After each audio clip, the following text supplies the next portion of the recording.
on the solar coaster, come along for the ride, yeah. The solar coaster's rolling, it feels so right. Hop on the solar coaster, come along for the ride. Aloha, my name is Anna Cover, and this is the Solar Coaster, the wild ride through the solar industry told by the people who are living it every day. In the hot seat with me today is Paul Sullivan with ESA Solar. Paul, let's get this started. When did the sun first shine on your solar path? It started with building a new home and knowing that my electric bill is going to be out of control, and so started looking at solar companies to give me a bid. And long story short, ended up going to work for the company that installed my solar, and was working the sales desk, and then ultimately started managing that office, and that got into more leadership positions, et cetera, et cetera. But, after put solar in the house, it went from a 600 and something dollar a month bill to $43. So Wow, I that's a was, long time ago. that was a long time ago. Yeah. Today, what do you think your solar bill would have been today if you had not gone solar? Oh, easily $1,000. Easy. Easy. Yeah, triple digits. Yeah. Yeah. And now, I've just recently moved back in the house after being, you know, traveling around the country for 15 years. And the true up, this is a 20-year-old system. And, one inverter is on its last dying legs. And so my true up's about $1,800. So, which is still, about a month's worth of, or a couple months worth of, you know, what the power bill would have been. So still working 20 years later. 20 years later, well, we first got introduced at your time at SunPower, and it's been a long road since then. And for everyone listening, there is an amazing story about Paul in the Solar Coaster book. So make sure to get a copy. Right now, I'm also giving the book away for free to anyone in the industry to pay for shipping. Oops. So go to the website. You got it right there. And it's got a lot of tidbits in it. So Paul, tell us, every ride has its ups and downs. What is one of your most memorable hands in the air, thrilling moments from the industry so far? Um, I would say that, in the, of course, that, the first sale is always, kind of a lightning bolt for you.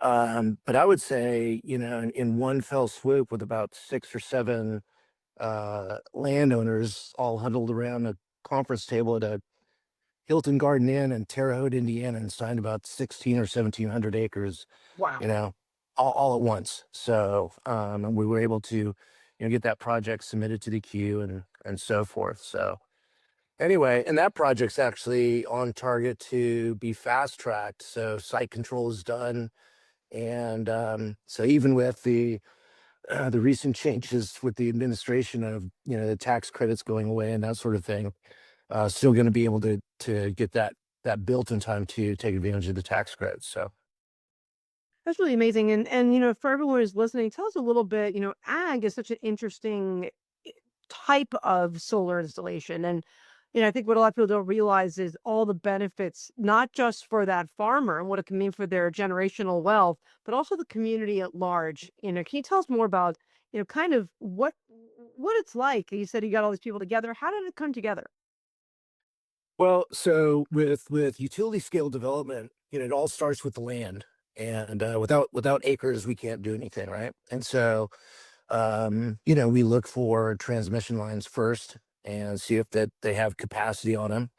And then the next thing is making sure that the geography is good, floodplains, that sort of thing. And then good old door knocking, just old fashioned walking up and knocking on doors. And we send out some mailers. They're thick packets sometimes with an FAQ and that sort of stuff. But that's really how it starts, is just knocking on doors and having conversations. And the first answer is always no. And but we always leave our foot in the door, so to speak, to revisit the farmers and stuff like that. So that's really, the long and short of it. And in most ISOs or independent system operators, um, so this is in Illinois, um, they require, a certain amount of acres to be under lease with a point of interconnection or POI. Um, and then a big fat check to write them to do a study. And those studies usually take a couple years to get back. And meanwhile, you're finishing up your site control. So with MISO or mid-continent independent system operator, it takes basically it's 5 acres per megawatt. So if we have 200 megawatts, and we need 1,000 acres under lease to be able to submit it to the cube. Wow. So it's rare that there's one farmer wants it, and you need to have a whole collection. It's got to be almost everyone in that area. Well, right, because the land has to be contiguous, and either all of the parcels touching each other, or some sort of an easement, or what we call a collection agreement. And so, yeah, I mean, I'm working on a project that's been underway for about 4 years now, and it's down to like 2 or 3 landowners that they're just holding out. And we're offering to buy their parcel. We're offering them outrageous amounts of money just so we can, shore up this project. So um that's always interesting. In fact, I'm headed there Friday to have a conversation with these guys again. So Wow. And what does that look like? I mean, I understand that there's a lot of history, right, in this land, but with the way that things are going with the farming industry and I mean, what is the holdout? well, a few things, right? There's certainly, the opposition to any kind of renewables, right? Yep. Mm. There are all kinds of opposition in Facebook groups, and all of the myths. Solar panels leach toxic chemicals into the ground, or they produce heat, or all kinds of just blatantly false things. Oh, wow. But you know what gets read on Facebook is the truth. So it takes a lot for us to get that on all unwound.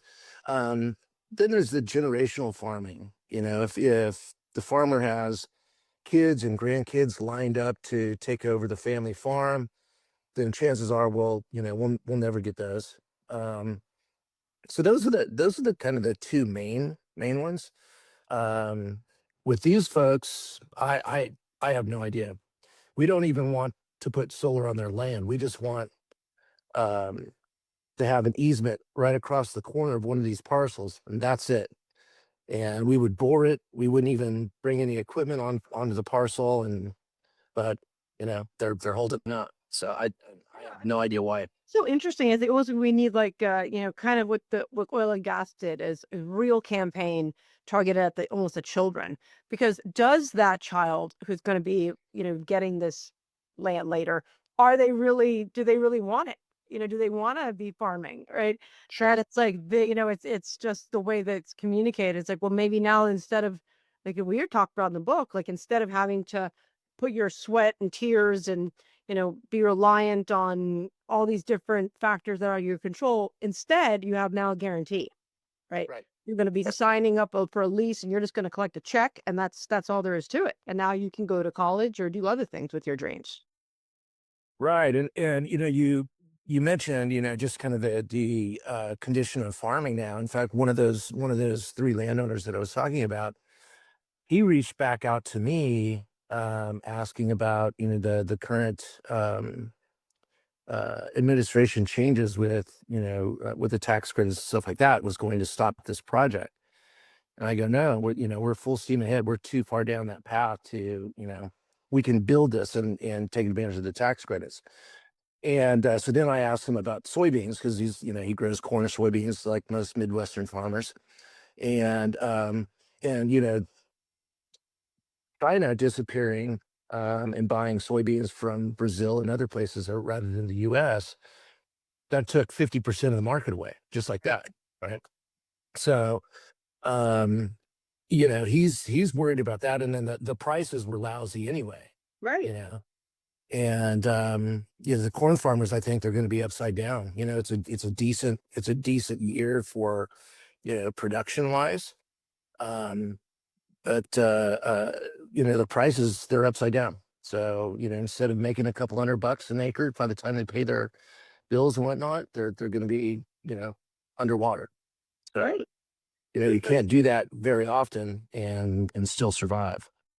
And I mean, this is like a 40-year lease, right? It's Yeah. not typical. Yeah. So that's a, to me, I mean, just that's a like a lifeline that you're throwing out there. All right.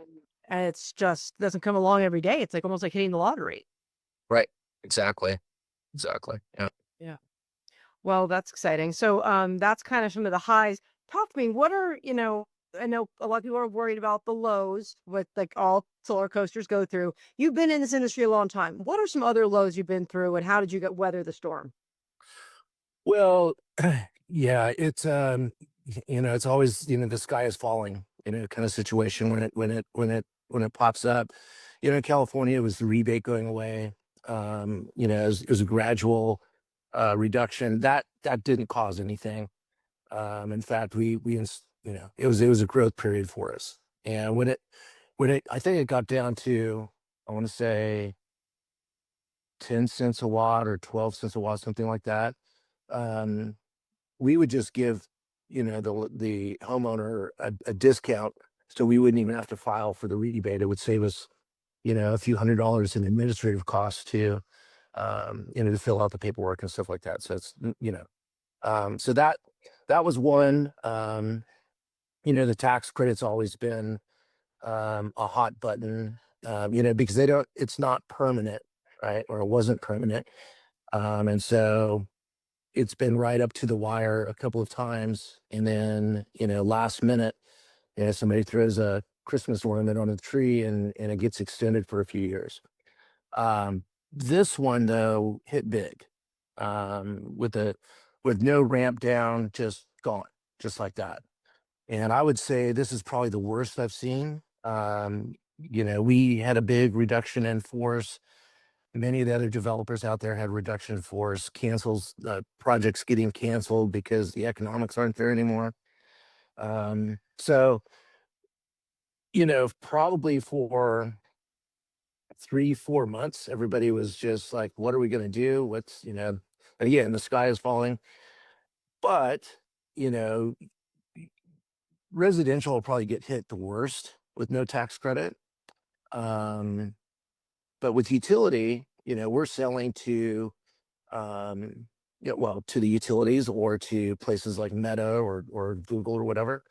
All it's gonna do is just raise. It's just going to raise the cost of power, right? So, everybody thinks that. And tell us, Paul, like, I mean, the commercial is extended, but I guess what you're saying is that all those projects that, I mean, it's extended, but it's not extended enough to take anything new on. Is that kind of the Right, because it has to be in service by 2028. And these utility projects, take several years to, sometimes 5 to 7 years to get it from the first lease sign to, turning the switch on. So, a lot of people were looking at their portfolio and their pipeline and picking the ones that they could get across the table and focus on those and then let everything else go. And then also, those, for 5 to 7 years, that's a liability for, the lease payments, any kind of studies that are being done, et cetera. So, and with the independent system operators, you only have a certain time period to withdraw that project. The longer you wait, the higher the penalty is. is that the safe harbor we're talking about, kind of? No, that's something different. Yeah, that's something different. But safe harboring, that's another strategy, and so that those projects are being looked at too, in terms of, okay, can we buy the transformers or can we procure this? It's basically 5% of the cost, right? Like park it, like park it there. And, Exactly. like Yeah. almost like the reverse of when you squat on a property. Exactly. Yeah. Exactly. Yep. Yeah. Well, So, yeah. and so a lot of companies had to pivot. We were already doing energy storage now for a couple years, and so the energy storage wasn't affected. So we've really focusing on that. But getting back to like how the tax credits work for utility, it's mostly about tax equity financing, which is a hassle anyway. Hmm. So we're not that upset about that going away now. But a lot of people think that the energy company gets the tax credit when really it it it offsets the cost of electricity for that ratepayer in that area, right? So with the tax credits gone, it's there's no more protection for those ratepayers. So there's been estimates of depending on what state and that sort of thing of the ratepayers energy bill going up upwards of 30%. So by about Let me ask you, let 2028. me ask you a question, Paul. So I think that a lot of people I get this asked a lot. Okay, so here we are with a power company and we have to get power from somewhere, right? We either burn fossil fuels and then have to manage that and make sure that we're, using the big combustion, what do they call them? Those switch turn gears and things. Um, or we're creating it from another method, hydrogen, wind, solar, and that can be we can get more of it. But if they decide to now invest in a solar farm and use that power instead of burning fossil fuels, like is there should it not be like should we the end payer still be paying 30%? I mean, is there any kind of like benefit over the fuel? I mean, is there any, are they just blending it all together? Well, I mean, yeah, it gets blended together, but in my opinion, we need it all. Right. And this is one of the, well, we'll touch on that a little bit, but we need all forms of energy. And the downfall of solar is that it's variable, right? There's peaks and valleys, right? At night it doesn't produce anything. Batteries can help stabilize that a little bit, but you still need, those gas turbines to, produce energy. The coal-fired power plants that are still on. And the thing is that with the advent of data centers now, crypto mining or AI or whatever, the energy demand is massive, massive. So in MISO, we were talking about that. Kind of in that central MISO region, they've enjoyed for like the last 50 years a half to 1% annual demand growth, right? And that's just people moving in, businesses opening up, that sort of thing, just normal stuff. Well, with the forecasted number of data centers going in, they're expecting anywhere from a 9 to 15% annual load growth over the next several years, right? And they don't have any reserve generation. So, they need energy now and fast. And solar is the fastest deployable, cheapest form of energy. And again, 5 to 7 years, we can get those systems installed. Gas turbines, there's a back order on those. So you can't even get a gas turbine for 7 years. So you're looking at, 10 to 12 years, getting those up and running. Because there's a lot of infrastructure that's needed for the gas turbines. So, and then nuclear, I don't know much about the small ones. I think SMRs is what they're Hop called. on the solar coaster, What come time along frame for is the it? But if you're looking ride. at Yeah. proper nuclear, it's Where you're talking sunshine 25 years. meets Right. stories So, and bright And futures then hydrogen too. And collide. that takes quite a long time. We're sparking up So that's ideas about, with laughter and light. yeah, I don't know much about the hydrogen stuff. yeah. Yeah. Well, so what are we going to do? I mean, is there, do we see that is this going to be, in your opinion, looking at what you're building, and is there going to be some migration of people? Are people going to be like maybe now a resident, someone who's been living somewhere for this long, and maybe they can't afford to live there because now the power in the neighborhood is going up so high that they can't pay for it with their current job. I mean, what do you think? Is it we're going to get a human migration pattern here because of this? Well, certainly it could, I mean, bills affect everybody, right? Cost of housing, cost of utilities. The cost of the house is one thing, and then what does it cost to live there, right? So, yeah, things are getting tough, and somebody has a 30% increase in their power bill. That's significant. What are you going to give up? Are you going to make the choice of how you eat and what you eat, or yeah, move. I don't know. Well, I mean, it was a really interesting study I read a while ago that was saying this was even before COVID. I'm now the time goes so fast, but it was talking about our elder generation, right? And Social Security, and what they had done is done a study of the Social Security and what people were spending their money on because a lot of people don't save for retirement. So this is what they were using for retirement, and they found that when made with the choice of medication, food, and electricity, what they had to give up, they were giving up food. So there was a lot of malnutrition in our elders, and now they're picking power, so they're giving it medication. So now they're not eating and they're not using the medication that they need because the most important thing is their power. Right.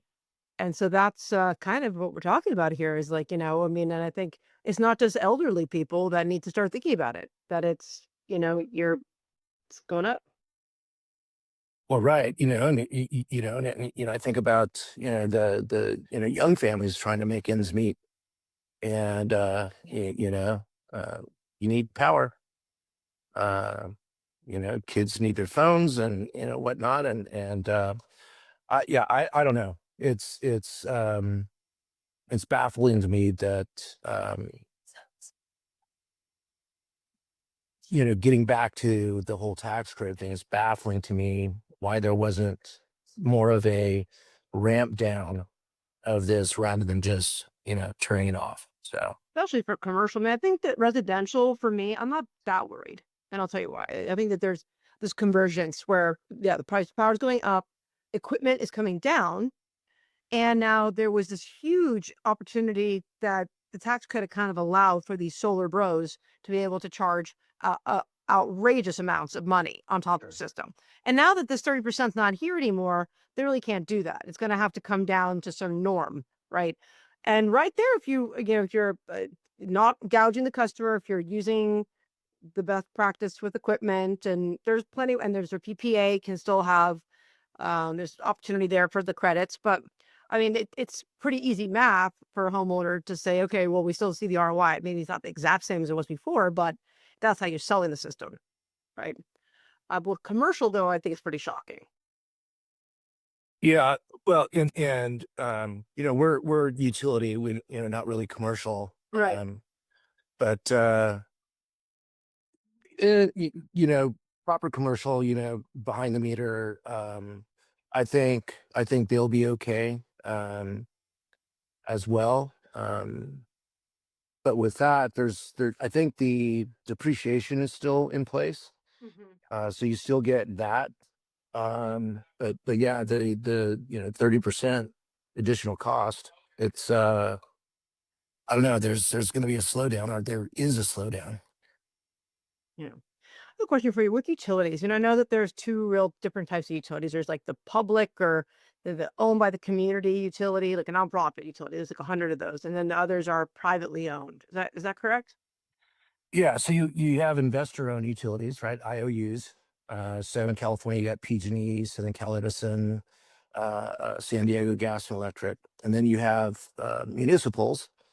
So like SMUD in Sacramento, LA Department of Light and Power, whatever. So, and then you have the like the smaller private utilities as well. I can't think of one off the top of my head, but the investor-owned utilities are they're not very consumer friendly. Let me just put it that way. Right. And they serve their shareholders first and their customer base second. So PG&E, for example, in California, they have 84 counts of manslaughter for not taking care of their equipment and turning it off and destroying the town of paradise. Um, they were able to file bankruptcy and still, raise their prices. I don't know, since then, probably every bit of 20%. Yeah. So over the last, 6, 7 years, it's just crazy. And still, last year they raised their prices, I think 3 times. Right. And it's just absolutely nuts. So And I just my question is, and I understand why the utilities have this monopoly. I mean, I get it conceptually. They invested the money to put up the equipment and all that. But at what point is enough enough? Like, at what point should we be able to, like in places like Texas, where you have the freedom to pick what utility company, right? You can throw a shoe and hit a utility company over there, right? Just like cable. But like, when is it enough, right? And what are your thoughts on that? well, they're a what they call a managed monopoly, right? And so PG&E, you don't have a choice. No. Now there are co-ops that you can subscribe to, for a little bit less, but you still have to pay PG&E for transmission delivery Like, that's charges. different than a community solar, like you're talking about some of this community solar stuff, or There's co-ops, so you can have there's one in the Bay Area. I forget the name of it, but um, they will buy a certain amount of electricity either from solar, hydro, or whatever. Most of the co-ops are, try to pick, what they call clean energy or whatever. And then you would subscribe to that co-op. So a lot like community solar, but there's not a low to medium income, factor involved like there is with community solar. Um, but that electricity still has to get to your house some way, shape, or form, and PG&E has all those lines. right. So they're the delivery service. So you still get billed, those fees from PG&E. So you never have the freedom of choice. You always have to pay them something. I think one of the big things for me was always that was just a shock was that even if you wanted to not be connected, like if you're there and you're saying, hey, you know what, I'm gonna do my own thing. I don't want to be connected. Well, there was like a significant penalty to be disconnected, right? Well, and not only that, if you are building a house, um, and you want off grid, there's no way you can finance it. The mortgage companies require a electric connection. That's Yeah. interesting. Because Yeah, we had a yeah, yeah, we had a customer when I was in Chico who built a massive house. It was probably 6 or 7 thousand square feet. And so we put in, oh, I think it must have been a 12 kilowatt system, something like that. And then they had a couple of wind generators as well, and a ton of batteries. And they were really, really careful about what kind of appliances they chose, what kind of air conditioning, that sort of thing, the least amount of power possible. But they paid cash for their house. They built it in, steps, and so they didn't have to finance. Otherwise, they would have had it. And the whole reason that they looked at off grid is they built it on, I think, 13 or 14 acres on top of this hill overlooking Lake Oroville. oh, pretty. And yeah, it was beautiful. Unfortunately, it got destroyed in a fire, but Oh, yeah. Um, but PG&E was going to charge them $250,000 to get the power up this hill. And that was after they paid them $20,000 for an engineering study, which oh, they didn't get back. Right. So that was the whole reason that they looked at, doing an off-grid solar system. yeah.